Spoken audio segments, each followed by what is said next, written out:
Hello, classmates. My name is Bethany Voigt, and I will be presenting to you all today on the article The Value of Healthcare Information Exchange and Interoperability by Walker, Pan, Johnston, Alder, Malstein, Bates, and Middleton, which emphasized exploring whether the value of electronic data exchange would be best utilized with a quality framework that would lessen the quantitative value of a standardized HIEI system.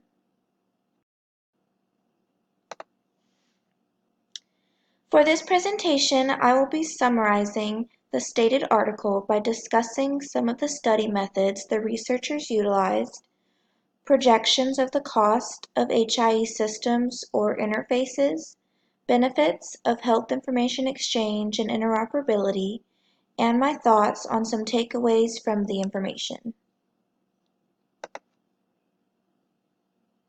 The researchers incorporated a variety of study methods for their analysis of their hypothesis.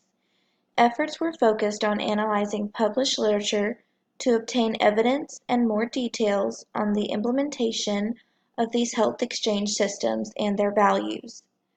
With this, a cost-benefit model was developed to project values, which will be explained in a later slide.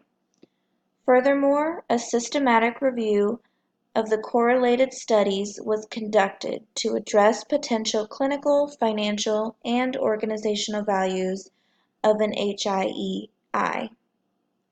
In terms of having an organized method of addressing the exchange process between healthcare entities and reflecting the value, the researchers strategized 4 separate levels into a conceptual framework. Level 1 was defined as not being involved in electronic exchange. Level 2, or the transportable data, portrayed information could not be electronically manipulated. Level 3, or organizable data, instructs there being structured data with imperfect translations of exchange. And Level 4, or interpretable data, which represents a structured system with compatible platforms of exchange. The researchers projected costs for the HIE interfaces by comparing relevant costs to relevant organizations.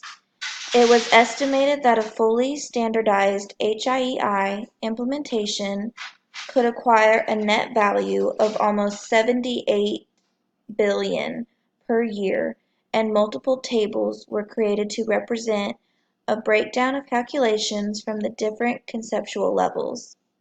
For example, the researchers were able to estimate that Level 3 costs could vary from around $20,000 to $50,000 depending upon the interface, such as a hospital, pharmacy, or group practice. According to the Exhibit 1, it can be viewed that the projected costs between outpatient providers and laboratories would have been over $31 billion, amongst other cost of variables.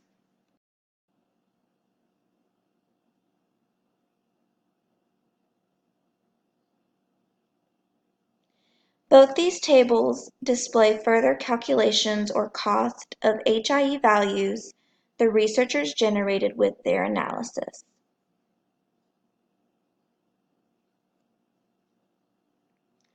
Most of the benefits provided in the article were distinguished between the levels. Specifically, only levels 2 through 4 were mentioned because level 1 does not integrate electronic health data exchange. The article went into great detail with examples of how much organizations would save with certain aspects, but I only included a couple for this presentation. As you can see, healthcare facilities utilizing specific interfaces that work best for them and properly addressed would be able to pertain to things like reduced delays and cost savings. In addition, the researchers explained more on the levels themselves in relation to the value outcome, where levels 2 and 3 would be the least costly, but one does not get the most benefit with the systems. Level 3 does have the ability to aggregate data from outside sources, However, it would have to have certain standards for the actual interoperability process. Now, level 4 may cost the most, but it is most likely what facilities and their clinicians are needing to perform the functions. Now I will include some takeaways from my reading. I think the most important takeaway from this article is HIE is a necessary element in today's technology resources, and it needs to be understood from a perspective of value to not only the patients, but to the healthcare organizations as well. Even though this article is older from 2005, I do feel it is interesting to read and understand what the researchers were trying to accomplish with their methods of study. I do feel it could be useful for organizations wanting to know how to affiliate and compare cost of HIEI systems for their facilities. This article discusses health information exchange and interoperability and is one of the health information standards which relates to the lesson for this week. Lastly, I perform acts of HIE at my current place of work, such as emailing patients their reports and sharing information with other providers or networks for continuity of care purposes. I am glad I chose this article to present to you all, and I hope you all have some takeaways as well.